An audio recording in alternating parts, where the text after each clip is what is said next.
नमस्कार, मैं शालिनी और आप देख रहे हैं कर्म कसौटी न्यूज। आइए बढ़ते हैं आज की बड़ी खबर की ओर। सीएम योगी बोले, इलाहाबाद विश्वविद्यालय का समाज के हर क्षेत्र में योगदान, गौरवशाली परंपरा पुनः होगी वापस।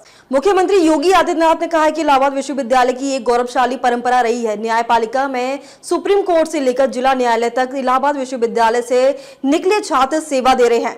सार्वजनिक जीवन से लेकर विज्ञान, राजनीतिक, साहित्य, कला, शिक्षा, हर क्षेत्र में यहाँ के छात्र आज देश का नाम रोशन कर रहे हैं।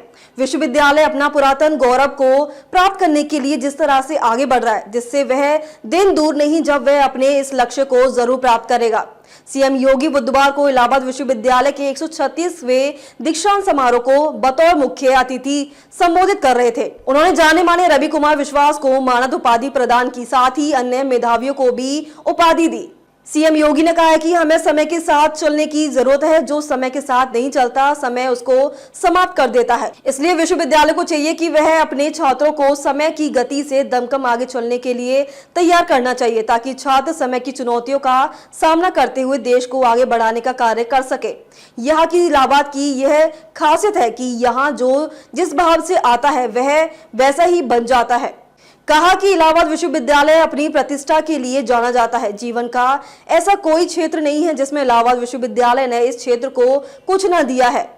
सीएम योगी ने कहा कि समय के साथ चलेंगे तो समाज, देश और दुनिया हम सबका अनुसरण करेगी, नहीं तो हम पिछलग्गू बनकर ही रह जाएंगे। यह व्यक्ति पर निर्भर करता है कि समय के साथ चलना है या अपने को पिछड़ा घोषित करना, पिछलग्गू बनकर रहना है। इलाहाबाद विश्वविद्यालय से द्वंद्व का शिकार है। विपरीत चुनौतियों का सामना करते हुए विश्वविद्यालय अपनी पुरानी प्रतिष्ठा और गौरव को प्राप्त करने के लिए जूझ रहा है। एक दिन इसे जरूर सफलता मिलेगी, इसमें कोई संदेह नहीं है। संविधान में मूल प्रति में नहीं है पंथ निरपेक्ष व समाजवादी शब्द। इलाहाबाद विश्वविद्यालय के दीक्षांत समारोह में मुख्यमंत्री योगी आदित्यनाथ ने कहा है कि संविधान की मूल प्रति में पंथ निरपेक्ष और समाजवाद जैसा कोई शब्द नहीं है। यह दो शब्द तब जोड़े गए जब संसद भंग थी और न्यायपालिका के अधिकार कुंद कर दिए गए थे। जिन लोगों ने संविधान का गला घोटने का काम किया था, वे आज संविधान बचाने का ढिंडोरा पीट रहे हैं। प्रश्न ये उठता है कि यह समाज उन लोगों का निर्माण कब करेगा जो लोकतंत्र के लिए स्वयं एक खतरा है। उन्होंने संविधान में स्वयं अपनी मर्जी से छेड़छाड़ करने का कुत्सित प्रयास करने के साथ लोकतंत्र को पैरालाइज करने का प्रयास भी किया है।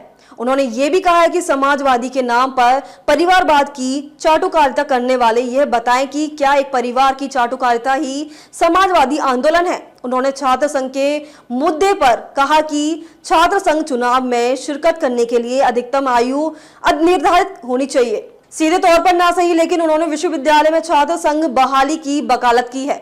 इस दौरान मुख्यमंत्री ने मंच पर 8 मेधावी छात्र छात्राओं को स्वर्ण पदक प्रदान किए, साथ ही रवि कुमार विश्वास को मानव उपाधि प्रदान की है। अब तक के लिए बस इतना ही, फिर होगी आपसे मुलाकात। तब तक के लिए नमस्कार और देखते रहिए कर्म कसौटी न्यूज।